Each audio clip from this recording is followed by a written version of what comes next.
누가복음 15장 11절부터 32절 말씀입니다. 누가복음 15장 11절부터 32절 제가 여러분들을 위해서 읽어드리도록 하겠습니다. 하나님의 말씀을 들으십시오. 또 이르시되 어떤 사람에게 두 아들이 있는데 그 둘째가 아버지에게 말하되 아버지여 재산 중에서 내게 돌아올 분깃을 내게 주소서 하는지라. 아버지가 그 살림을 각각 나눠주었더니 그 후 며칠이 안 되어 둘째 아들이 재물을 다 모아가지고 먼 나라에 가 거기서 허랑방탕하여 그 재산을 낭비하더니 다 없앤 후 그 나라에 크게 흉년이 들어 그가 비로소 궁핍한지라. 가서 그 나라 백성 중 한 사람에게 붙여 사니 그가 그를 들러 보내어 돼지를 치게 하였는데 그가 돼지 먹는 주염 열매로 배를 채우고자 하되 주는 자가 없는지라. 이에 스스로 돌이켜 이르되 내 아버지에게는 양식이 풍족한 품꾼이 얼마나 많은가. 나는 여기서 줄여 죽는구나.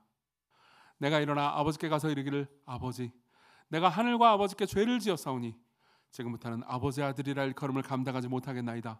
나를 품꾼의 하나로 보소서 하리라 하고 이에 일어나서 아버지께로 돌아가니라. 아직도 거리가 먼데 아버지가 그를 보고 측은히 여겨 달려가 목을 안고 입을 맞추니 아들이 이르되 아버지 내가 하늘과 아버지께 죄를 지었사오니 지금부터는 아버지의 아들이라 일컬음을 감당하지 못하겠나이다 하나 아버지는 종들에게 이르되 제일 좋은 옷을 내어다가 입히고 손에 가락지를 끼우고 발에 신을 신기라. 그리고 살찐 송아지를 끌어다가 잡으라. 우리가 먹고 즐기자. 이 내 아들은 죽었다가 다시 살아났으며 내가 잃었다가 다시 얻었노라 하니 그들이 즐거워하더라. 맏아들은 밭에 있다가 돌아와 집에 가까이 왔을 때 풍악과 춤추는 소리를 듣고 한 종을 불러 이 무슨 일인가 물은데 대답하되 당신의 동생이 돌아왔음에 당신의 아버지가 건강한 그를 다시 맞아들이게 됨으로 인하여 살찐 송아지를 잡았나이다 하니 그가 노하여 들어가고자 하지 아니하거늘 아버지가 나와서 권한대. 아버지께 대답하여 이르되 내가 여러 해 아버지를 섬겨 명을 어김이 없거늘 내게는 염소 새끼라도 주어 나와 내 벗으로 즐기게 하신 일이 없더니 아버지의 살림을 장녀들과 함께 삼켜버린 이 아들이 돌아오매 이를 위하여 살찐 송아지를 잡으셨나이다. 아버지가 이르되 예 너는 항상 나와 함께 있으니 내 것이 다 네 것이로되 이 네 동생은 죽었다가 살아났으며 내가 잃었다가 얻었기로 우리가 즐거워하고 기뻐하는 것이 마땅하다 하니라. 아멘. 네, 우리는 4주 전부터 하나님을 만나다라는 주제로 누가복음 15장의 내용을 보고 있습니다. 그리고 특별히 3주 전부터는 이제 우리가 방금 읽었던 본문을 집중해서 생각을 해보고 있습니다. 여기는 등장인물 3명이 나옵니다. 방금 내용을 제가 읽어드렸기 때문에 이제 줄거리를 좀 어느 정도 아시겠지만은 여기 3명의 등장인물이 있습니다. 첫 번째 등장인물은 아버지입니다. 이 아버지는 마을의 거대한 부자였고요. 그리고 마을에서 존경받는 어른이었을 겁니다. 그리고 그에게는 두 아들이 있었습니다. 근데 둘째 아들이 먼저 아버지에게 말합니다. 아버지, 내가 받을 재산의 분깃, 내가 유산 받을 것을 미리 내게 주십시오 라고 말했습니다. 그것은 굉장히 무례한 일이고 아버지에게 모욕감을 주는 것이었습니다. 왜냐하면 당시의 고대의 중동 혹은 이스라엘에는 절대 아버지가 죽기 전에는 유산을 물려주는 법이 없었습니다. 그렇기 때문에 둘째 아들은 실제로 아버지에게 아버지 나가 죽으세요. 나는 당신은 필요하지 않습니다. 당신의 돈만 필요해요 라고 말하는 것과 같았죠. 그리고 둘째 아들은요 먼 나라로 그 돈을 가지고 갑니다. 그리고 그 돈을 다 낭비해 버립니다. 그리고 도덕적으로 윤리적으로 굉장히 방탕하고 타락한 삶을 살죠. 그러고 나서 돈을 다 잃어버리고 나서 비참하게 됩니다. 그리고 비참하게 된 둘째 아들은요 계속해서 생각하죠. 어떻게 할 수 있지? 이 비참한 상황에서 어떻게 벗어날 수 있지? 그리고 아버지에게로 돌아가기로 합니다. 원래 아버지 집으로 돌아갈 생각까지는 없었습니다. 그냥 품꾼 중에 하나가 되기를 바랬죠. 그렇지만 아버지는 돌아온 둘째 아들을 보면서 뛰어 달려가면서 맞아주면서 너무나 기뻐합니다. 모든 권리를 다 회복시켜줬고요. 그리고 둘째 아들이 다시 상속을 받을 수 있도록 해줬고, 그리고 무엇보다 기쁨을 이기지 못한 아버지는요 잔치를 벌입니다. 고대에서는 고기를 아무 때나 먹을 수 있는 것이 아니었습니다. 근데 송아지를 잡았고요. 그리고 거기서 마을 사람들 다 불러가지고 기뻐하면서 잔치를 벌이고 있었습니다. 자, 그리고 마지막 등장인물 첫째 아들이 나타납니다. 오늘은 이제 26절부터 25절, 26절부터 시작해서 32절까지 있는 이 첫째 아들의 스토리를 중심으로 이야기를 진행시켜 나가보려고 합니다. 첫째 아들은 어떻게 반응했을까요? 첫째 아들은 밭에서 일을 하고 있었습니다. 그러니까 밭에서 뭐 이렇게 아주 뭐 하층민이 하는 노동일을 하고 있지는 않았을 겁니다. 그에게도 이미 종이 많았기 때문에 많은 종들을 부려가면서 일을 감독하고 있었겠죠. 자, 그리고 나서 마을로 돌아오니까요, 풍악과 춤추는 소리가 있습니다. 잔치가 벌어져 있습니다. 자기가 모르는 잔치가 있을 리가 없는데 잔치가 갑자기 벌어진 거예요. 그래서 뭔 일인가 해가지고 종에게 물어봅니다. 그러니까 종은요, 꽤나 기분이 좋은 것 같습니다. 이렇게 이야기를 하죠. 27절에 당신의 동생이 돌아왔습니다. 당신의 아버지가 건강한 그를 다시 맞아들이게 됨으로 인해서 살찐 송아지를 잡았어요. 그러니까 아주 살찐 송아지 자기도 먹을 수 있으니까 꽤 기분이 좋았겠죠. 그리고 나서 아버지가 이렇게 잔치를 벌였다는 이야기를 듣고 나서 이렇게 대답을 하죠. 이렇게 반응을 하죠. 28절 그가 노하여 들어가고자 하지 아니하거늘. 자, 이후의 이야기는요, 아버지와 이 첫째 아들의 대화고요, 그리고 첫째 아들의 분노를 우리는 볼 수 있습니다. 자, 이 이야기를 통해서 우리는 뭘 생각할 수 있을까요? 만일 이 자리에 지난주에도 여러분들이 계셨더라면 지난주 설교의 대부분의 이야기가 둘째 아들이 돌아오는 이야기라는 것을 기억했을 겁니다. 윤리적으로 도덕적으로 문제가 있고 타락한 사람을 하나님께서는 기뻐 맞아 주십니다. 그리고 그를 용서해 주시죠. 그리고 지난주 설교를 끝까지 다 들으셨다면 맨 마지막 이야기의 예화가 혹시 기억나실지 모르겠습니다. 어떤 한 목사가 있었고 윤리적으로 타락한 삶을 살았고 목사에서 면직됐고 가족들에게도 버림받았지만 그럼에도 불구하고 그를 사랑하시는 하나님의 은혜 안에서 자신의 새로운 삶을 살게 됐다라는 이야기를 들으셨을 겁니다. 그리고 그 마지막 이야기를 듣고 그 전체 이야기를 들은 분들 중에서는 이런 불편함이 있었던 분도 있을 겁니다. 그러니까 이게 기독교의 가장 큰 문제가 아닌가라는 생각이 드는 거죠. 기독교는 나쁜 짓을 해도 회개하면 용서해 준다고 말하잖아. 그러면은 우리가 착한 일을 해야 될 이유가 뭐겠어? 게다가 피해를 당한 사람은 어쩌라고? 피해를 당한 사람 입장에서는 얼마나 억울하겠어. 이 첫째 형 입장에서는 얼마나 억울하겠어. 둘째 아들이 돌아왔다고 그래가지고 이 모든 것을 용서해주고 다시 아들로 받아주면은 재산을 또 뺏길 수도 있는 거 아니야? 이 첫째 아들은 굉장히 억울해라고 생각한 분들도 분명히 계실 겁니다. 그리고 여러분들이 그렇게 생각하는 것 자체를 제가 비난하고 싶은 건 전혀 아닙니다. 오히려 저는 여러분들에게 공감할 수 있습니다. 왜냐하면 저야말로 그러니까 타락하고 문제가 있고 죄를 지은 사람을 하나님께서 용서해 주신다라는 생각이 불편할 수 있는 사람입니다. 조금 이따 제 얘기를 잠깐 하겠지만은 저는 대체로 그러니까 어렸을 때부터 큰 윤리적인 문제는 없이 살아왔습니다. 물론 지난주에 이 자리에 계셨던 분이라면요, 20대 초반에 제가 술을 처먹고 어떤 만행을 저질렀는지 잠깐 이야기를 들었지만은 아마 제 인생에서 그러니까 제일 부끄러운 일 정도가 그 정도 일일 겁니다. 그러니까 대체로 어렸을 때부터 교육받은 집안에서 잘 살았고요. 그리고 특별한 문제가 없이 그냥 학교나 세상에서 가르쳐준 대로 잘 살았고, 그리고 직장 생활을 했고요. 그리고 목회자를 선택했습니다. 그리고 목회자의 길을 걸어서 교회를 개척했고, 그리고 교회에서 또 열심히 일했습니다. 그래서 여기까지 이제 교회가 이렇게 풍성하게 열매 맺는 데까지 노력하면서 삶을 살아왔죠.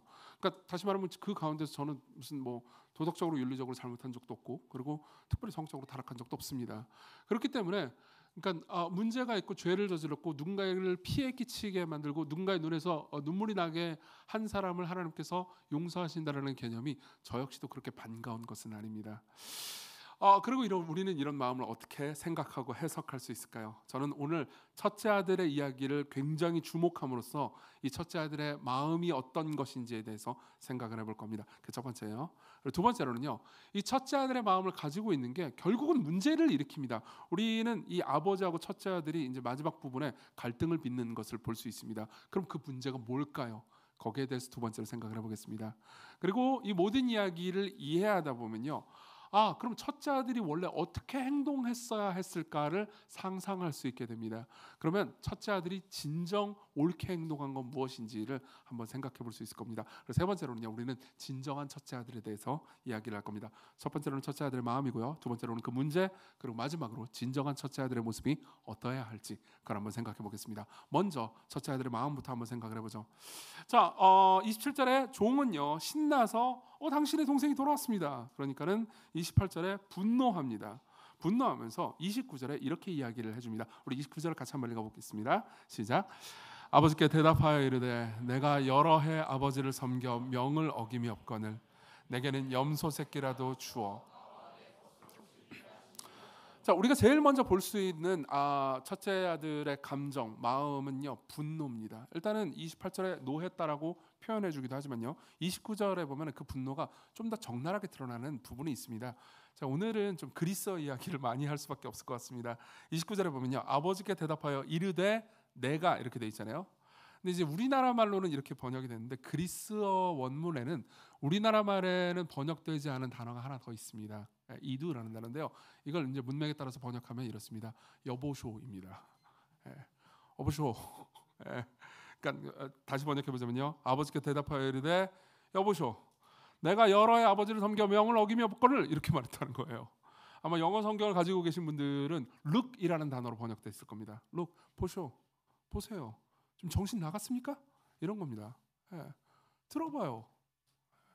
왜 이렇게 화가 났을까요? 사실 당시의 문화에서 첫째 아들이 아버지에게 이딴 식으로 말한다는 것은 당시의 마을 상황에서는 거의 용납할 수 없을 만한 상황이었던 거죠. 근데 우리가 하나 확실한 것은요, 첫째 아들이 정말 화가 났다는 겁니다. 그러면 이런 이야기를 해보죠.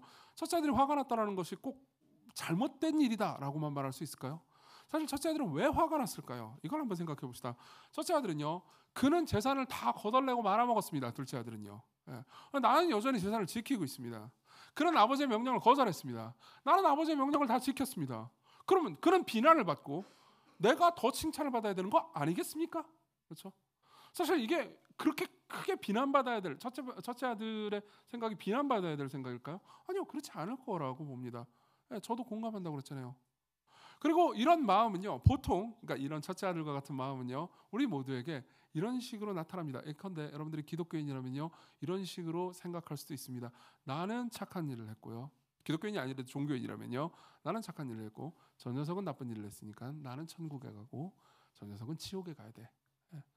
이런 개념이 모든 사람들이 종교에 대해서 가장 1차적으로 가지고 있는 생각 아닐까요? 여러분 신과 함께 보셨습니까? 보신 분도 있고 안 보신 분도 있을 거예요. 신과 함께가 재밌는 이유는 지옥이 너무 버라이어티하고 다채로워서예요. 진짜 아주 잔인하고 웃기게 지옥을 묘사하잖아요. 근데 거기서 보면 굉장히 잔혹하게 지옥에서 고통을 당하고 있는데 그 고통을 당하는 사람들은 자신이 삶을 살 때 거기에 합당한 나쁜 짓을 저질렀기 때문에 고통을 당합니다. 그리고 삶에서 착한 일을 하잖아요. 그럼 천국을 가는 거죠. 대부분의 사람들이 종교에 대해서 그리고 신에 대해서 생각하는 방식이 이럽니다. 심지어 기독교인들조차도 이런 식으로 오해하는 경우가 있습니다. 그러니까 삶에서는요, 모든 사람이 완벽할 수는 없죠. 근데 적당히 착하게 살면 대체로 하나님은 그 사람을 천국으로 데려가 줍니다. 그리고 좀 나쁜 삶을 많이 살고 사람들에게 피해를 많이 끼치고 고통스럽게 했다, 그럼 그 사람을 지옥으로 데려간다. 사람들은 종교를 이런 식으로 생각합니다. 여러분, 이런 방식의 생각이 꼭 100% 나쁜 것일까요? 아마 여러분들은 이런 생각을 하는 게 정당하다고 느끼실 겁니다. 왜요? 이게 정의로운 거잖아요. 나쁜 짓을 한 사람이 천국에 가는 것 좋은 겁니까?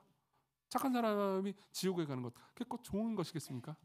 그렇지 않다고 느낄 겁니다. 이건 확장됩니다. 이런 생각은요, 그러니까 꼭 종교적인 영역뿐만이 아닙니다. 예컨대 여러분들은요, 나는 사람들한테 피해를 준 적이 없지만 저 사람은 사람들에게 피해를 많이 줬지. 그러면요, 나는 행복해지고 저 사람은 불행해져 마땅해. 이렇게 생각하지 않겠습니까? 또는요, 나는 봉사활동을 많이 했습니다. 근데 저 사람은 봉사활동을 하나도 안 했어요. 나는 존경을 받아 마땅하고 저 사람은 멸시를 받아 마땅해 라고 생각할 수 있습니다. 여러분들이 헌신된 기독교인이라면 이렇게 생각하는 분들도 있을 겁니다. 나는 교회 여러 모임이나 여러 봉사에 잘 참여했어. 근데 쟤는 교회에 가끔 오고 봉사에 거의 참여하지 않았지.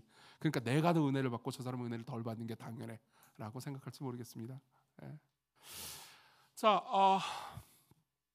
이러한 사고 방식은 사실상 우리 영혼의 오퍼레이팅 시스템과도 같습니다. 오퍼레이팅 시스템 아시죠? 여러분들이 아이폰을 가지고 있으면 iOS가 있고요. 그리고 뭐 다른 핸드폰을 가지고 있으면 대체로 안드로이드를 가지고 있을 겁니다. 그게 OS죠. 모든 것을 구동하고 동작하는 시스템이죠. 마찬가지입니다. 우리 영혼에도 오퍼레이팅 시스템이 있어요. 착한 일을 하는 사람은 복을 받고 나쁜 일을 하는 사람은 저주를 받아야 돼. 이런 오퍼레이팅 시스템이죠. 저는 이 오퍼레이팅 시스템에 이름을 한번 붙여볼 겁니다. 그걸 도덕적 성취의 자아상이라고 이름을 붙여보겠습니다. 도덕적 성취의 자아상. 도덕적으로 더 성취한 사람은 더 훌륭하고 존경받을 만하고 자기 자신에 대해서 자신감을 가질 만합니다. 근데 그렇지 않은 사람 있잖아요. 그럼 그렇지 않은 사람은요, 멸시받아 마땅하고 비난을 받아 마땅한 거죠. 자, 이게 제 생각은요, 모든 인간이 여러분들뿐만 아니라 저 자신도요, 동의하고 인정하는 자아상일 겁니다. 저도 여러분들 입장에서 이해가 안 될 수도 있겠지만요, 저 자신에 대해서 꽤나 자랑스럽게 여기는 면이 없지는 않습니다. 그렇잖아요. 물론 이제 제가 거울을 보고 자랑스럽게 생각하지는 않습니다. 거울은 보통 회피하죠. 하지만 그러니까 대체로 제가 뭐 예를 들면 열심히 노력해서 책을 한 권 썼다, 그래서 책이 나왔다, 자랑스럽게 생각합니다. 예, 뭐 잘 팔리진 않지만요. 그리고 제가 뭔가 노력을 했는데 뭐 교회에서 무슨 좋은 일이 있었다, 자랑스럽게 생각합니다. 예. 그리고 제가 착한 일을 했는데 누군가 좋아한다, 자랑스럽게 생각합니다. 저는 이게 꼭 나쁘다고 생각하지는 않습니다. 예. 그리고 만일 이런 도덕적 성취의 자아상을요 막 전면적으로 반대하는 사람이 있다면요, 오히려 여러분들은 이렇게 반문하게 될 겁니다. 그러면 나쁜 짓을 하는 사람한테 더 잘해주자는 말인가? 혹은 나쁜 놈을 형벌하지 말자는 뜻입니까? 예. 그리고 정말 많은 사람들이 이런 질문을 던져. 기독교는 계속해서 용서에 대해서 말하던데, 그러면 잘못을 했는데도 불구하고 용서해 준다고 말하면, 그러면 나쁜 짓을 하는 사람이 계속해서 하나님은 계속해서 용서해 주실 거야, 나는 계속해서 잘못을 저지를 거야 라고 생각하지 않겠습니까? 라고 질문을 하는 거죠. 실제로 정말 많은 사람들이 이런 질문을요, 다양한 뭐 영화나 미디어의 다양한 매체를 통해서 던졌습니다. 그중에 가장 유명한 것은 2007년도의 밀양이라는 작품이겠죠. 거기에 보면요, 살인자가 있고요. 그리고 살인자는 전도연 씨의 아들을 죽였습니다. 그리고 아들은 죽임을 당했는데 전도연 씨는 기독교인이고요. 자기가 이제 살인자에 가서 용서를 해준다고 얘기를 하려고 하는데, 살인자는요, 나도 예수 믿었어. 나도 용서받았어. 나도 하나님께서 나를 용서해 주셨어. 라고 말하면서 전도연에게 사과를 하지 않습니다. 그리고 전도연은 분노하죠. 예. 그리고 사람들은 생각합니다. 기독교가 있다는 거냐고요. 네, 거기에 대해서 제가 말씀드리고 싶은 것은요, 기독교는 이것이 아닙니다. 기독교는 좀 더 다른 무엇이에요. 그건 우리가 마지막 부분에 이야기를 하겠습니다. 하지만요, 저는 이런 이야기를 해드리겠습니다. 도덕적 성취의 자아상, 우리 모두의, 우리 거의 대다수의 오퍼레이팅 시스템인 도덕적 성취 자아상이요, 꼭 좋은 것만은 아니라는 얘기를 해드리고 싶습니다. 두 번째로 넘어가죠. 첫째 아들의 문제가 뭘까요? 이 첫째 아들이야말로 도덕적 성취의 자아상으로 꽉 찬 사람을 상징하거든요. 자, 이 문제를요, 저는 세 가지로 이야기를 해드리고 싶습니다. 첫 번째로는요, 첫째 아들은요, 계속해서 정죄하고 비교한다는 거죠. 예, 계속해서 정죄하고 비교하고요, 이게 바로 이 세상의 문제이기도 합니다. 자, 이걸 한번 얘기해 보죠. 이 전체 이야기는 어떤 맥락에서 구성된 걸까요? 사실은 이 이제 한 아들과 두 아버지 이야기는 예수님께서 지어내신 일종의 우화입니다. 그리고 예수님께서 이 우화를 지어내게 되신 데는 배경이 있습니다. 예수님은 아주 독특한 분이었습니다. 당시의 이스라엘 사회에서는요, 그러니까 하나님의 율법대로, 하나님의 뜻대로 도덕적으로 선하고 윤리적으로 깨끗한 삶을 살자라는 운동이 있었습니다. 그것을 바리새주의 운동이라고 불렀습니다. 그리고 그런 운동을 열렬하게 따르는 민중운동가들을 보통 바리새인들이라고 불렀습니다. 당시의 사회에서 바리새인들에 대한 이미지는 나쁘지 않았습니다. 꽤나 괜찮은 사람들이었어요. 예. 착하게 살려고 노력하는 사람들, 이게 뭐가 문제겠습니까? 그렇죠? 그리고 예수 그리스도는요, 놀랍게도 그 바리새인들보다도 훨씬 더 윤리적으로 깨끗하고 도덕적으로 완벽한 삶을 사셨습니다. 다시 말하면 가까운 사람들 입장에서 볼 때는 저 사람은 하나님의 말씀을 완벽하게 지키는 사람이야 라고 볼 수 있었죠. 예, 실제로 그분은 하나님의 말씀을 완벽하게 지켰습니다. 예, 그러니까 도덕적으로 완벽한 사람이었다는 거죠. 근데 놀랍게도요, 그분은요, 계속해서 당시의 사회에 문제가 되는 사람들, 감옥 갔다 온 사람들, 남에게 피해를 끼친 사람들, 성적으로 타락한 사람들하고 친하게 지내셨습니다. 예. 우리가 읽고 있는 성경 본문의 1, 2절을 보면요, 15장 1, 2절을 보면요, 이런 말씀이 있습니다. 들어보십시오. 모든 세리와 죄인들이, 세리는 당시 세무공무원을 의미하는데, 세무공무원은 지금이야 나쁠 게 전혀 없습니다. 우리 교회도 세무공무원이 있고요. 근데 당시에는 로마에 협조하는 부역자들, 즉 매국노들이었습니다. 그러니까 그때 당시 사람들은 세리들을 다 미워했죠. 세리들과 죄인들이 말씀을 들으러 가까이 나오니 바리새인과 서기관이 수군거려 이르되 이 사람이 죄인을 영접하고 음식을 각각 같이 먹는다 하더라. 예수께서 그들에게 이 비유로 이르시되, 그러면서 비유를 말씀하신 거예요. 무슨 말이냐면요, 이런 겁니다. 예수님은요, 본인은 윤리적으로 완벽하고 깨끗한 삶을 사는데 윤리적으로 문제가 있고 잘못된 사람들이 그를 굉장히 좋아했습니다. 어떻게 하든 예수님의 말씀을 듣고 싶어 했어요. 그리고 예수님들도 그들을 사랑하셨습니다. 그들과 함께 식사하시고 교제하면서 함께 삶을 사셨죠. 예. 그들에게 아주 엄청난 인기를 가지고 있었습니다. 그리고 바리새인들은 그 모든 것들이 불편했습니다. 예. 그리고 말하는 거죠. 왜 저런 문제가 있고 죄인인 나쁜 놈들이랑 같이 어울려서 먹고 노는 거지? 왜 저런 사람들을 용납하는 거지? 라고 생각을 한 거죠. 그리고 예수님께서는요, 그들에게 교훈을 주기 위해서 이 비유, 이 이야기를 해주신 겁니다. 그러면요, 보십시오. 여기서의 둘째 아들은 누구에 상응하겠습니까? 여기서의 둘째 아들은요, 당시에 성적으로 문란하고 타락했다고 여겨진 사람들, 당시의 사회에서 쓰레기고 아무런 소망도 없다고 여겨지는 사람들, 강력 범죄를 저지른 사람들일 겁니다. 이게 둘째 아들이에요. 둘째 아들이 상징하는 존재들이죠. 그럼 첫째 아들은 뭘까요? 바리새인들입니다. 당시의 종교 지도자들이요, 종교적인 엘리트들이요. 이해되십니까? 자, 그리고 재미있는 지점은 이겁니다. 많은 사람들은, 그러니까 특히 지난주까지 이 설교를 들었던 사람들은 이 둘째 아들이 자신의 삶을 허랑방탕하게 낭비해버린 둘째 아들이 아버지한테 돌아왔을 때 아버지께서 기뻐 맞아주고 사랑을 해주는 장면을 보면서 당시의 청중들이 와 진짜 감동적이다 그러면서 눈물을 지었을 거라고 상상하기 쉽습니다. 하지만 절대 그렇지 않았을 겁니다. 당시의 청중들은요, 아까 제가 말씀드렸던 바리새인들이고요, 당시의 청중들은 자기 자신이 종교적으로 의롭고 하나님의 말씀을 잘 지킨다고 생각하는 사람들이었고요, 그리고 그 사람들은 여기서 비유하는 첫째 아들에 상응하는 사람들입니다. 그리고 이 모든 비유를 들었던 당시의 청중들은요, 예수님을 향해서 당혹스러운 표정을 지었을 겁니다. 혹은 분노했을지도 모르겠습니다. 왜요? 자기 자신이 의롭다고 생각하는 사람은요, 자기 자신이 괜찮다고 생각하는 사람들은 자동적으로 그렇지 않은 사람들을 깔보거나 정죄하기 쉽기 때문입니다. 그리고 이것이야말로 많은 사람들이 종교에 대해서, 특히 기독교에 대해서, 기독교는 이게 문제야 라고 생각하는 지점 아닙니까? 여러분, 정말 많은 사람들이, 기독교인이 아닌 분들에게 제가 묻고 싶습니다. 기독교의 문제가 뭐라고 생각하십니까? 그럼 정말 많은 사람들이 저한테 이렇게 얘기해 줍니다. 기독교의 문제는 이겁니다. 기독교는 세상에 문제가 있거나 소외된 사람들을 함부로 정죄합니다. 기독교인들은 기독교인이 아닌 사람들을 함부로 정죄합니다. 기독교인은 혐오합니다 라고 이야기하지 않습니까? 자, 이런 질문 혹은 도전에 대해서 제가 드리고 싶은 말씀은 저는 이것을 인정을 안 할 수가 없습니다. 맞습니다. 저는 저 자신도 여기에서 피하고 싶진 않습니다. 때로 저는 나는 기독교인이니까 기독교인이 아닌 사람보다 더 우월해 라는 생각이, 마음이 스물스물 올라오는 것을 막을 수가 없습니다. 물론 그렇게 표현하지는 않습니다. 그렇게 표현하지 않을 정도로 정치적이 됐습니다. 하지만 그런 마음이 때로는 올라옵니다. 그리고 나는 이렇게 윤리적으로 올바르고 비교적 깨끗한 삶을 살았으니까는 그렇지 않은 사람보다 내가 더 나아라고 생각할 때가 있죠. 근데요, 그러한 상대를 깔보고 내가 더 옳다라고 생각하는 마음은요, 그러니까 마음속으로 누군가를 비난하고 정죄하거나 혹은 대놓고 누군가를 비난하고 정죄하는 삶의 작은 문제로도 나타나긴 하지만요, 그게 커지잖아요. 그럼 전쟁의 이유가 되기도 합니다. 생각해 보십시오. 여러분들이 세계사를 좀 아시는 분들이라면요, 정말 많은 전쟁이 종교 때문에 발생했다는 것을 기억하실 겁니다. 그리고 정말 많은 기독교를 싫어하는 사람도요, 바로 종교가 문제다 이런 식으로 이야기를 해줍니다. 버트런드 러셀이라는 사람이 있습니다. 철학을 공부하는 사람한테는 꽤 유명한 사람이죠. 20세기 초반의 영국의 철학자고요. 이 사람은 나는 왜 그리스도인이 아닌가라는 유명한 책을 썼습니다. 우리나라 말로도 번역이 됐어요. 거기에 보면 이런 말이 있습니다. 들어보십시오. 종교 때문에 우리는 전쟁의 근본 원인을 제거하지 못하고, 종교 때문에 우리는 죄와 벌이라는 낡고 사나운 교리 대신 과학적 협력의 윤리를 가르치지 못한다. 인류는 황금기의 문턱에 있을 가능성이 있지만, 그렇다면 그 문을 지키고 있는 용부터 죽여야 한다. 그 용은 종교다.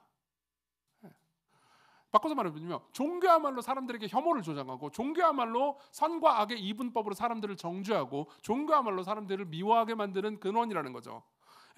저는 어느 정도는 버트란드 러셀의 말을 인정할 수밖에 없습니다. 종교는 그래 왔습니다. 기독교도 그래 왔습니다. 기독교는 세상의 문제 중에 하나인 적이 있습니다. 늘 그래 왔죠. 자주 그래 왔습니다. 그러나 제가 던지고 싶은 질문이 이겁니다. 꼭 종교 때문만일까요? 종교 외에 다른 어떤 요인도 없었던 걸까요? 예를 한번 들어볼까요? 이념은요. 여러분, 공산주의가 뭔지 아실 겁니다. 공산주의는 종교를 끔찍하게 싫어합니다. 공산주의의 기본 신조는 무신론이라고요. 자, 공산주의가 얼마나 많은 사람을 죽였죠?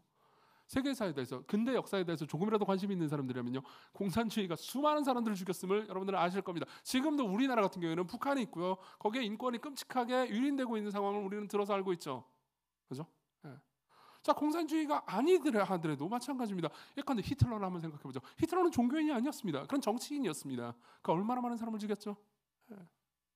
바꿔서 표현해보자면요, 우리는 종교 문제다라고 쉽게 이야기를 하지만요, 종교 말고도 이념이나 다른 여러 가지 것들이 사람들을 혐오하게 하고 미워하게 만들었습니다. 그럼 우리가 만약 과학적이라면은 종교만 문제다라고 얕게 생각하기보다는 종교든 공산주의든 아니면 다른 이념이든 사람들을 혐오하게 만드는 그 마음의 근원의 원천을 찾아야 될 필요가 있습니다. 사실 그런 원천은요, 여러분들 쉽게 찾을 수 있습니다. 만일 여러분들이 정치에 조금이라도 관심이 있다면요, 여러분들이 왼쪽에 있든 오른쪽에 있든요, 서로를 혐오하는 것들을 듣게 될 겁니다. 저는 가끔 정치에 대한 뭐 유튜브나 이런 것들을 듣습니다. 근데 만일 제가요, 그러니까 제가 왼쪽이라는 의미는 아니에요. 그렇다고 제가 왜 오른쪽이라는 의미도 아닙니다. 여러분들은 저를 알 수 없습니다. 자 보세요. 제가 왼쪽의 방송들을 듣잖아요. 그럼 항상 그들은요, 이렇게 생각합니다. 우리는 진보고, 우리는 가난한 자들을 돕고 있고, 인권을 위해서 노력하고 있고, 소수자들을 동정하고 있어. 근데 저 보수 꼴통들은 그들을 무시하고 멸시하고 혐오하지 라고 비난합니다. 자, 그럼 반대는 어떨까요? 반대는 똑같습니다. 오른쪽에 있는 사람들의 이야기를 들으면요, 우리는 노력했고, 우리는 성취했고, 우리는 많은 것들을 이 산업을 발달하면서 이 국가를 발전시키기 위해서 많은 힘들을 쏟아부었어. 근데 이 탱자탱자 노는 애들은 맨날 세금만 걷어가고, 그리고 약자들을 돕는답시고 돈을, 그리고 세상을 낭비하고 있지라고 말하면서 비난합니다. 자, 이런 것들이요, 꼭 정치 영역에만 있을까요? 아니요. 외국에서 볼 때요, 그러니까 특히 우리나라가 더 심한 것 같습니다. 우리나라는 고도의 도덕주의 국가입니다. 그걸 입증하는 게 뭘까요? 대체로 종교인들이나 정치인들이 말을 잘못하거나 어떤 잘못을 했을 때 국가 전체적으로 비난을 하는 것은 우리나라뿐만 아니라 다른 나라도 비슷합니다. 그렇지만 우리나라는 더 나가죠. 연예인도 비난합니다. 그렇죠? 연예인이 무슨 잘못을 하면은 뭐 굉장히 심하게 비난하잖아요. 지난주에 정우성을 여러분들은 어떻게 생각하셨나요? 더 얘기하지는 않겠습니다. 근데 우리나라는 연예인만 비난하는 것도 아니에요, 심지어. 여러분, 나락이라는 단어 아시죠? 우리는 나락을 보내버립니다. 그냥 유튜버도 나락을 보내버려요. 그래서 피식대학은요, 나락 토크쇼를 나락 뭐였죠? 나락 퀴즈쇼였죠. 나락 퀴즈쇼를 만들었고, 그리고 본인도 나락에 갔죠. 뭘 옹호하거나 뭘 비난하고 싶어서 얘기하는 게 아닙니다. 우리는 그토록 그냥 무언가 한 사람이 잘못된 말을 한 번 하면요, 아주 가혹하게 보응합니다. 안 그래요? 마치 우리 자신은 죽는 그날까지 그런 잘못을 결코 범하지 않을 것을 확신한다는 뜻이요. 여러분, 우리 정직해집시다. 정말 여러분들은 그럴 수 있겠습니까? 여러분들은 정말 죽는 날까지 아무 실수도, 아무 잘못도, 아무 멍청한 짓도 안 할 자신이 있으십니까? 아니요, 그렇지 않을 겁니다. 여러분들이 스스로에 대해서 정직하다면 그렇지 않을 겁니다. 저는 저 스스로가 이런 첫째형 같은 마음을 정말 오랫동안 가지고 있었음을 고백할 수밖에 없습니다. 저는 20살 때 예수 그리스도를 믿었고요. 그러니까 종교인으로서 삶을 살았죠. 보통 대부분 방탕한 삶을 시작하면 20살 때부터 시작하는데, 저는 그때부터 종교에 귀의했습니다. 그래서 방탕한 삶을 살지 않았어요.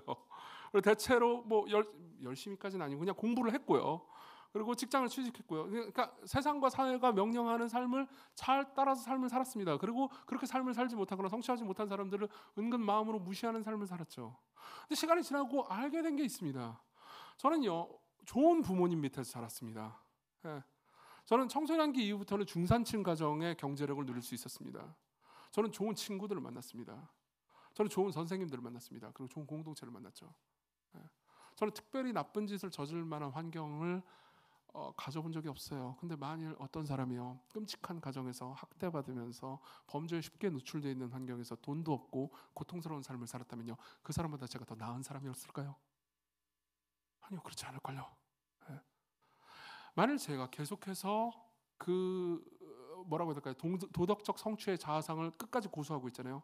그럼 저는요, 누군가를 비난하거나 그래도 내가 저 사람보다 훨씬 낫지, 저 사람은 나보다 못한 인간이야 라고 말하는 것을 멈추지 않았을 겁니다. 근데 만일 우리 모두가 도덕적 성취의 자아상을, 그 도덕적 성취의 자아상은 종교에도 있지만 공산주의에도 있고요, 정치에도 있고요, 유튜브에도 있습니다. 그 성취의 자아상을 계속해서 붙잡고 있잖아요. 그럼 우리는 누군가를 혐오하거나 비난하거나 손가락질하는 것을 멈출 수 없을 겁니다. 자, 두 번째 문제로 가죠. 두 번째 문제는요, 첫째 아들 문제입니다. 첫째 아들의 두 번째 문제는요, 그는 둘째 아들이 자기의 동생이라는 것을 망각했습니다. 둘째 아들이 자기의 동생이라는 걸 망각했습니다. 다시 27절을 보죠. 자, 첫째 아들은요 밭에서 일하다가 돌아왔습니다. 그리고 풍악이 울리고 있습니다. 도대체 무슨 일이지 싶어가지고 종을 하나 불러서 물어봤죠. 그러니까 27절에서 종은 이렇게 대답합니다. 대답하되 당신의 동생이 돌아왔어요. 이렇게 얘기합니다. 동생이 돌아왔어요. 그리고 송아지를 잡았죠. 아버지는 너무나 기뻐하고 있습니다. 모든 마을 사람들이 다 기뻐하고 있어요. 그러니까 혼자 분노합니다. 분노하면서 이렇게 이야기를 하죠. 29절 아버지께 대답하되 내가 여러 해 아버지를 섬겨 명을 어기며 없거늘 내게는 염소 새끼라도 주어 나와 내 벗으로 즐기게 하신 일이 없더니. 자, 우리 30절을 같이 한번 읽어볼까요? 시작. 아버지의 살림을 창녀들과 함께 삼켜버린 이 아들이 돌아오매 이를 위하여 당신 살찐 송아지를 잡으셨는데, 여기 보면요 종은 둘째 아들을 가리켜서 이렇게 말합니다. 당신의 동생 돌아왔어요. 예. 그리고 아버지도요 첫째 아들한테 이렇게 얘기합니다. 32절에 보면 이 내 동생은 이라고 말합니다. 예. 동생이잖아 라고 이야기를 해요. 근데 첫째 아들은 뭐라고 말하죠? 아버지의 살림을 창녀들과 함께 삼켜버린 이 아들이라고 말합니다. 실제로 그리스어로 보잖아요. 그러면 여기 빼먹은 단어가 하나 있습니다. 그리스어에는 있는데 빼먹은 단어가 있어요. 이 당신의 아들이라고 말합니다. 이건 상당히 모욕적인 방식의 말이었죠. 내 동생 아니에요. 당신의 아들이죠. 네. 자, 이게 이 형의 가장 큰 문제입니다. 자, 보세요. 당시의 사람들이 이 이야기를 들었을 때, 1차 청중들이 들었을 때, 특별히 바리새인들이 이 모든 이야기를 들었을 때요, 예수님이 자기 자신이 문제가 있는 얘기라고 문제가 있는 존재라고 이야기한다라는 것을 이 지점에서 확실히 알았을 겁니다. 왜 그런지 얘기해 드릴게요. 자, 보세요. 고대 이스라엘 사회에서요, 만일 이런 스토리가 있다고 합시다. 둘째 아들이 있었고요. 그리고 어떤 둘째 아들이 엉망진창이라서 아버지의 속을 썩이고 도망가 버렸어요. 그러면 정상적인 첫째 아들은 어떤 식으로 행동해야 했을 거라고 당시의 사람들이 생각했을까요? 분노하면서 그냥 씹는 것? 아니요. 고대 중동에 특히 이스라엘의 모든 사람들한테 이 케이스를 물어보잖아요. 그러면은 첫째 아들은 어떻게 행동해야 될까요? 라고 말한다면 대부분의 사람들, 모든 사람들이 이렇게 대답했을 겁니다. 정신이 똑바로 같은 첫째 아들이라면, 둘째 아들이 도망가가지고 이렇게 슬퍼하고 고통스러워하는 아버지를 보면서 그냥 어떻게 가만히 있을 수 있겠어? 라고 물을 겁니다. 그리고 첫째 아들이 아마 이렇게 말했을 거라고 상상하죠. 아버지, 저 둘째 아들 내 동생이 이렇게 아버지의 속을 썩이고 우리를 고통스럽게 한 걸 알고 있습니다. 그렇지만 저 녀석은 사랑하는 내 동생 아닙니까? 그리고 아버지가 이렇게 매일같이 나와가지고 동생을 기다리는 걸 보니까 제 마음이 너무 아픕니다. 제가 가겠습니다. 제가 찾으러 가겠습니다. 아무리 많은 돈이 들고 아무리 먼 나라로 갔어도 제가 아무리 희생한다 하더라도 동생을 반드시 찾아와서 사랑하는 아버지 앞으로 데리고 오겠습니다. 라고 말할 걸로 상상했을 겁니다. 근데 이 첫째 아들은 어떻게 말하고 있죠? 첫째 아들은요 지금 자기가 볼 손해 외에 아무것도 생각하고 있지 않습니다. 네. 저 송아지 내 건데,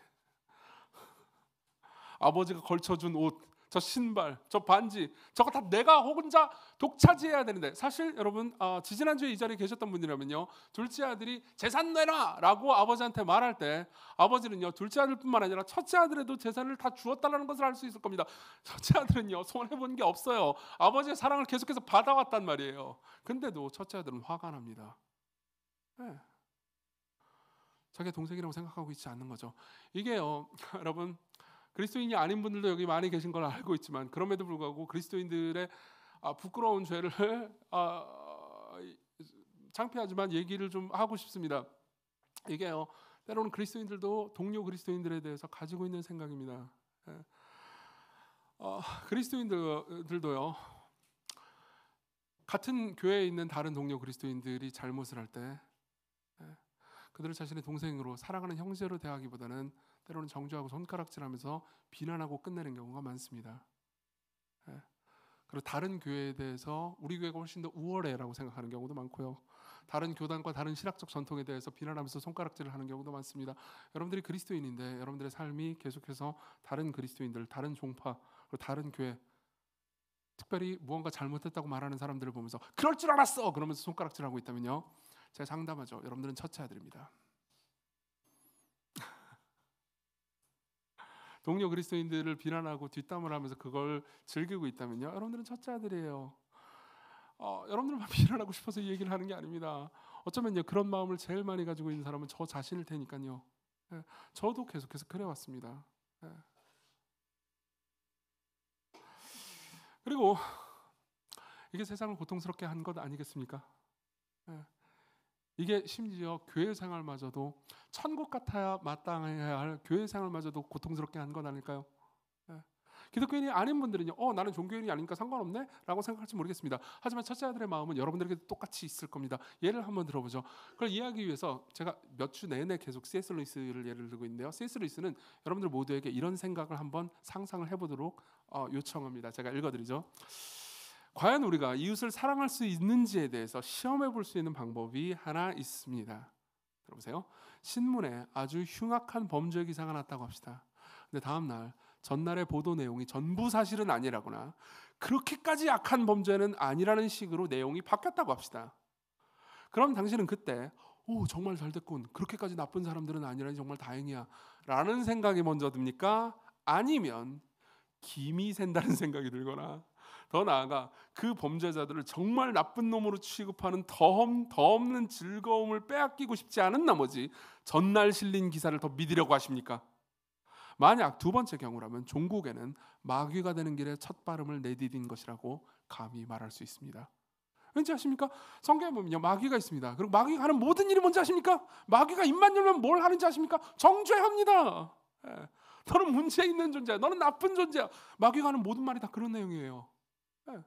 그리고 여러분들이 마귀를 믿든 안 믿든, 신을 믿든 안 믿든, 여러분들이 계속해서 그런 방식으로 사고하고 있다면, 여러분들이 사회적으로 무리를 일으킨 사람을 비난하는데 씹어대는 방송을 매일 계속 즐기고 있다면, 여러분들이 정파적으로 반대쪽에 있는 사람들의 이야기를 뒷담화하는 걸 즐기고 있다면, 아니면 여러분들이 소속된 조그마한 회사나 학교에 누군가 사고를 친 사람을 술자리에서 안주거리를 씹으면서 그 이야기를 즐기고 있다면요, 같은 마음이에요. 여러분도 똑같이 당할 수 있습니다. 여러분들은 하나님께서 사람들을 만드시고 그 사람들이 서로 사랑하도록 지으셨다는 것을 이해하지 못하고 있는 겁니다. 여러분들이 비난하고 손가락질하는 그 대상은요, 여러분들의 형제일 수도 있습니다. 세 번째 문제점을 빨리 말씀드리겠습니다. 세 번째 문제점은요, 첫째 아들은요 자기가 지금 지키고 있는 아버지의 명령을 싫어했다는 겁니다. 여기서 우리는요 첫째 아들과 둘째 아들 모두의 공통점을 볼 수 있습니다. 우리 29절에 보면 이런 말씀이 있습니다. 29절 같이 한번 읽어볼까요? 시작. 아버지께 대답하여 이르되 내가 여러 해 아버지를 섬겨 명을 어김이 없거늘 내게는 염소 새끼라도 주어 나와 내 벗으로 즐기게 하신 일이 없더니. 염소 새끼는 자기가 잡아먹었어도 됐습니다. 충분히 있었어요. 그리고 아버지는 이미 전 재산을 다 주었다고요. 근데 지금 첫째 아들은 이게 화가 났습니다. 나는 아버지의 명령을 다 지켰잖아요. 나는 아버지의 명령을 다 지켰잖아요. 근데요 여기 보면요 아버지를 섬겨 명을 어김이 없거늘 이라는 표현이 있습니다. 여기 섬겨라고 번역된 단어가 있죠. 이 단어를 한국말로 번역할 때 좀 부드럽게 번역을 했습니다. 근데 실제 단어는 굉장히 센 단어예요. 무슨 말이냐면 나는 당신한테 종살이 됐잖아요. 종살이 하면서 당신의 명령을 억지로 지켰다고요. 7년 동안이나 당신 밑에서 개같이 일한 나를 나한테 왜 그랬어요? 이렇게 말하는 거죠. 이런 영화가 있었어요. 그 달콤한 인생이었나요? 네. 근데 생각해보세요. 아버지라고요. 자신에게 모든 재산을 다 준 아버지예요. 근데 아버지의 명령을 따르긴 따랐습니다. 근데 아버지의 명령을 따르기 싫은데 억지로 따른 거였죠. 자, 여기서 둘째 아들과 첫째 아들의 공통점이 나타납니다. 둘째 아들은 어떻게 행동하죠? 둘째 아들은요 아버지의 명령을 따르기 싫어서 안 지킵니다. 그리고 첫째 아들은 아버지의 명령을 따르기 싫은데 지킵니다. 공통점 뭐죠? 아버지의 명령을 따르기 싫었다는 겁니다. 그래도 첫째 아들이 더 낫지 않나요? 예, 첫째 아들이 더 낫습니다. 좋습니다. 그러나 첫째 아들이 둘째 아들이 되는 건 시간 문제입니다. 실제로 기독교인들도 종종 그럴 때가 있습니다. 기독교인들은요 특별히 어렸을 때부터 모태신앙으로 자랐던 사람들이 아버지의 명령과 어머니의 명령을 따라서 혹은 교회를 잘 오면서요 목사님이 가르쳐주는 대로 잘 삽니다. 그러다가요 삶에서요 나는 하나님 뜻대로 잘 살았는데 하나님 뜻대로 안 산 저놈보다 내가 삶이 잘 안 되는 것처럼 보일 때가 있습니다. 내가 고통을 당할 때가 있는 것처럼 보여요. 그럼 어떤 생각이 드는지 아십니까? 하나님께 내가 순종하고 하나님한테 내가 잘못한 게 없는데 왜 내 삶에 고통이 있는 거지? 여러분, 성경은요, 기독교는요, 단 한 번도 예수님을 잘 믿는다고 해서 올바른 삶을 산다고 그래가지고 고통을 피할 수 있을 거라고 약속한 적도 없습니다. 생각해보세요. 예수님은 완벽한 삶을 살았습니다. 그렇지만 가장 가혹한 고통, 십자가를 겪으셨죠. 오히려 성경은요, 우리가 경험하는 모든 고통을 변화시켜서 우리를 더 위대한 존재로 만들어준다고 약속할 뿐입니다. 고통을 피한다고 말하지 않아요. 고통 가운데 함께 하신다고만 약속했죠. 네, 이게 기독교의 약속입니다. 그런데요, 종종 하나님의 뜻을 따르지만 억지로 따랐던 사람은요, 종종 따르지 않은 사람을 비난합니다. 나는 바보라서 이 예배 이렇게 긴 설교 시간에 다 앉아 있는 줄 알아? 왜 예배 안 나와? 이런 식으로 생각합니다. 근데 예배를 잘 나왔어요. 근데도 삶에서 어려운 일이 생깁니다. 그럼 어떻게 하는지 아십니까? 더 이상 교회 가지 않겠어. 혹시 그런 마음을 지금 가지고 계신 분들이 계신지 모르겠습니다. 더 이상 교회 가지 않겠어. 더 이상 하나님 뜻대로 살지 않겠어. 그런 건 뭘 의미합니까? 첫째 아들이 둘째 아들로 흑화되는 건 시간 문제라는 겁니다. 지금 첫째 아들을 보십시오. 지금 첫째 아들은, 지금 이 비유 속의 첫째 아들이요, 아버지의 명령을 안 지키고 있습니다. 그동안 내가 지켜왔잖아요. 그러면서 아버지가 잔치로 들어가자라고 권면하고 있는데 안 들어가고 있어요. 분노하고 있습니다. 둘째 아들이 된 거예요. 핵심은 이겁니다. 여러분들이 윤리적이고 도덕적인 삶을 산다 하더라도 그 윤리적이고 도덕적이고 좋은 삶을 사는 것을 아름답게 여기면서 기쁨으로 따르지 않는 한 여러분들은요, 언젠가 그 모든 것을 포기해버릴 겁니다. 삶에 어려움이 있을 때는요. 즉 도덕적 성취의 자아상, 우리 모두의 OS를 구성하고 있는 도덕적 성취의 자아상은요, 오래갈 수 없다는 얘기죠. 자, 그럼 마지막으로 넘어가겠습니다. 그럼 어떻게 살라는 겁니까? 저는 도덕적 성취의 자아상을 막 비난하고 싶은 게 아닙니다. 오히려 거기에는 거대한 한계가 있다는 겁니다.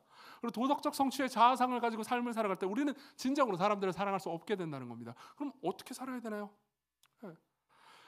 자, 그것은 아까 제가 잠시 얘기했던 첫째 아들이 진정 어떻게 행동했어야 마땅했는가를 생각해 보면 알 수 있습니다. 첫째 아들은 어떻게 행동했어야 했을까요? 첫째 아들은 이렇게 행동했어야 했습니다. 자, 보세요. 조금 더 확장해 설명해 보죠. 첫째 아들은 내가 첫째 아들로서 늘 아버지의 말씀을 잘 따랐어, 이렇게 생각하기보다는 이렇게 생각했어야 했습니다. 나는 정말로 감사하게도 이렇게 선하고 자비롭고 지혜롭고 부유한 아버지의 집에서 태어났구나. 그리고 이 아버지가 나한테 온갖 좋은 것을 아끼지 않네. 그리고 여기서 나는 좋은 환경에서 열심히 일할 수 있게 됐어. 근데 동생이 하나 있습니다. 나는 저 동생을 좀 이해하기 좀 어렵습니다. 어렸을 때부터 동생은요, 나와 달리 늘 삐딱선을 찼어요. 그리고 ISTJ로서 ENFP를 이해하는 건 상당히 어렵습니다. 방금 건 농담이었어요. ISTJ는 무조건 첫째 아들이고 뭐 ENFP는 둘째 아들, 이런 얘기가 아닙니다. 방금 건 농담이었어요. 어쨌든 실제로 서로는 이해하기 쉽지 않죠. 그러나 보세요, 들어보십시오. 근데 이 둘째 아들이 말도 안 되게 엉망진창의 삶을 살고 아버지를 속썩이고 그리고 재산을 다 말아먹고 도망가 버렸네. 그렇지만 저 녀석은 내 사랑하는 동생이니까, 아버지의 둘째 아들이기 전에 내 동생이니까 나는 저 사람을 사랑해야 되겠어. 자, 이런 방식의 자아상을 뭐라고 말할 수 있을까요? 여러분, 이게 바로 기독교가 주는 자아상입니다. 저는 이것을 이렇게 표현해 보겠습니다. 은혜의 자아상이라고요. 은혜의 자아상이라고. 왜 기독교인들이 은혜의 자아상을 가질 수 있는지를 말씀드리겠습니다. 기독교인은 이렇게 말합니다. 성경은 이렇게 말합니다. 우리 모두가 죄인이라고 말합니다. 그것은 저와 여러분들 모두가 강력범죄를 저질렀다는 의미가 아닙니다. 강력범죄를 저지른 저 사람 안에 있는 죄를 짓고 싶어하는 교만한 마음이 그렇지 않은 우리 모두에게 똑같이 있다는 이야기죠. 우리 모두 구원이 필요하다고 말합니다.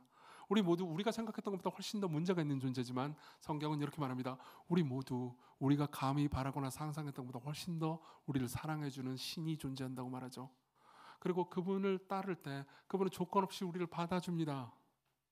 자, 보세요. 그러면 내가 이렇게 삶을 올바르게만을 살아갈 수 있다면, 내가 올바르게 살아갈 수 있는 원인은요, 내가 잘했기 때문이 아니고 하나님의 은혜 때문입니다. 내가 계속 죄를 짓는데도 불구하고 하나님이 나를 버리지 않고 나를 거절하지 않고 계속해서 나를 사랑해 주셨어요. 보세요. 이게 나의 핵심 자아상이라면, 이게 나를 구성하는 요소잖아요. 그럼 어떻게 되는지 아십니까? 서서히 도덕적 성취의 자아상, 나의 OS가 무너지기 시작합니다. 예. 그럼 어떻게 생각하는지 아십니까? 이렇게 생각해요. 나는 올바른 삶을 살려고 노력합니다. 마치 예수님처럼요. 최대한 올바른 삶을 살려고 노력하지만 올바른 삶을 살지 않는 사람을 정죄하지 않습니다. 그들이 올바른 삶을 살 수 있게 변화시키고 싶습니다. 예. 여러분, 진짜로 도덕적 성취의 자아상에서 벗어난 사람들이 어떤 혁명을 일으켰는지 아십니까? 기독교 역사상 가장 빛나고 위대한 시기를 보면요, 그 안에 은혜가 충만한 사람들이 중심에 있었습니다. 그들은요, 내가 기독교인이니까 내가 더 훌륭해, 이렇게 말하는 사람들이 아니었어요.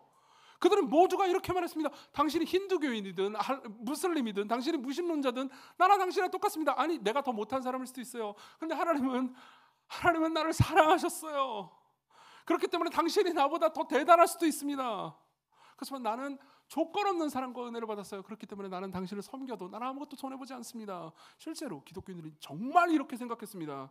예를 들어 드릴까요? 1세기의 기독교가 얼마나 빛났는지 아십니까?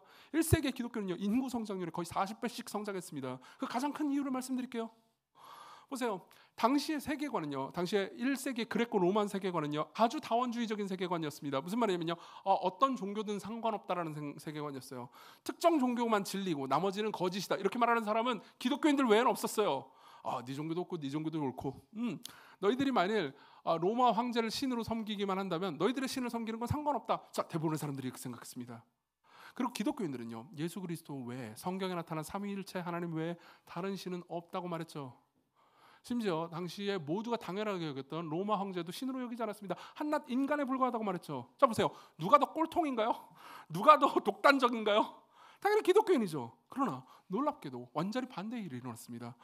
당시에 그레코 로만 사회는 여자를 귀하게 여기지 않았습니다. 여자아이가 태어나잖아요. 그럼 죽여도 범죄가 아니었어요. 그렇지만 기독교인들은 여자든 남자든 모두가 하나님의 형상이라고 여기고 사랑했습니다.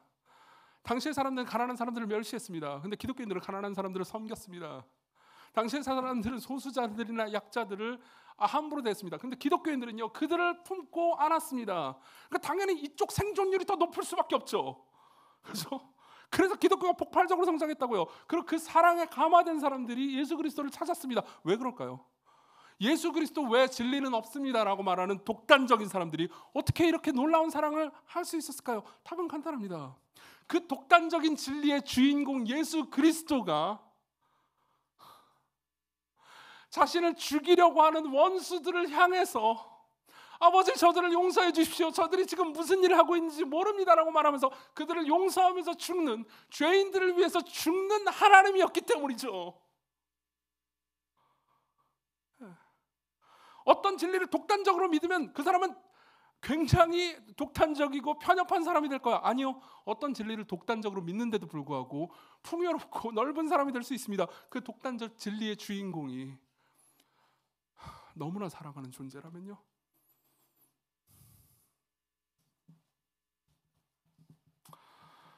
그렇기 때문에 성경은 이렇게 말합니다. 여러분들이 정말로 기독교인이 된다면 여러분들이 진정한 첫째 아들이 될 수 있다고요. 그리고 진정한 첫째 아들은 올바른 삶을 추구하고 도덕적으로 타락한 삶을 거부한다는 측면에서, 하나님의 뜻대로 열심히 살려고 노력한다는 측면에서 둘째 아들과는 다릅니다. 근데 진정한 첫째 아들은요, 도덕적으로 문제가 있고 타락한 사람들마저도 끌어안고 사랑하고 그들을 무시하거나 차별하기보다는 나는 당신과 똑같습니다라고 말할 정도로 용기 있다는 점에서 이 비유에 나오는 첫째 아들하고도 다릅니다. 진정한 첫째 아들은 사랑하는 사람들입니다. 그럼 우리는 물을 수 있습니다. 어떻게 그게 가능하죠? 그런 사랑의 마음이, 열심히 노력하는데도 불구하고 그렇지 않은 사람을 깔보지 않은 마음이 어떻게 가능하죠? 기독교인들에게는 가능합니다. 어떻게 가능한지 간단하게 말씀드리겠습니다. 성경은요, 이렇게 말합니다. 예수 그리스도를 가리켜서요, 첫째 아들이라고 표현합니다. 성경에 굉장히 많은 부분에서 예수님을 첫째 아들이라고 표현하는 부분이 많습니다. 예컨대 히브리서 1장 6절은요, 그분을 맏아들이라고 표현합니다. 성경 여러 곳에서는요, 성경 예수 그리스도를요, 하나님의 독생자라고 표현합니다. 맏아들이라는 의미예요. 그리고 그 맏아들 예수 그리스도가요, 저와 여러분들 같은 사람들을, 사실 하나님께 반역한 죄인들을요 가리켜서 형제라고 부르기를 부끄러워하지 아니하신다라고 표현합니다. 히브리서 2장 11절. 우리를 형제라고 부르십니다. 자, 그러면 그 맏아들, 진짜 맏아들 예수 그리스도는 동생들을 위해서, 저는 여러분들 같은 동생들을 위해서 뭘 했을까요? 예. 아까 제가 이런 말씀을 드리지 않았습니까? 진짜 첫째 아들, 정말 좋은 첫째 아들은요, 이 타락한 동생을 위해서요, 아무리 먼 나라로 갔다 하더라도 그를 찾으러 갈 거라고요. 예수 그리스도께서 그렇게 하셨습니다. 그분은 하나님이시고 하나님의 영원한 아들로서 하늘 보좌를 버리시고 이 땅에 오셨습니다. 둘째 아들이 다시 돌아오잖아요. 그러면요, 또다시 남은 분량의 재산의 상속권을 또 가지게 됩니다. 그럼 첫째 아들 입장에서는 내 재산이 뺏기니까 화가 날 수 있겠죠. 그죠? 그러나 예수 그리스도 진짜 첫째 아들은요, 자기가 가지고 있는 모든 재산을 다 내놓으셨습니다. 그분이 가진 모든 재산이 뭔지 아십니까? 온 우주를 상속받을 권한입니다. 예수 그리스도를 믿는 사람들은 온 우주를 상속받을 권한을 같이 가진다고 말해요. 게다가 그분은 더 위대한 재산도 내놓으셨죠. 아버지의 사랑, 그리고 자신의 목숨이요. 그분은 저와 여러분들을 위해서, 둘째 아들들을 위해서 자신의 목숨까지 내놓은 진정한 첫째 아들입니다. 그분이 십자가에 달리셨을 때 이렇게 말씀하신 적이 있어요. 나의 하나님 어찌하여 나를 버리셨나이까. 여러분, 이 부분은요, 성경의 다른 부분과 독특한데, 이 부분을 제외하고 예수님은요, 하늘에 계신 하나님을 아버지라고 부르지 않으신 적이 없습니다. 근데 이 부분에서 예수님은요, 나의 하나님이라고 부르십니다. 왜요? 더 이상 하나님을 아버지라고 부를 수 없었던 거예요. 왜 그렇습니까? 원래 우리가 마땅히 받아야 되는 죄의 형벌을 그분이 대신 받고 계셨기 때문입니다. 여기 계신 분들 중에서는 이런 생각이 드신 분들도 있을 겁니다. 아니, 기독교는 무조건 용서해 준다니 이건 너무 싸구려잖아요. 아니요, 그건 싸구려가 아닙니다. 우리가 용서받기 위해서 처벌은 있었습니다. 죄 없으신 분이 우리 대신 처벌을 받았다고 말해요.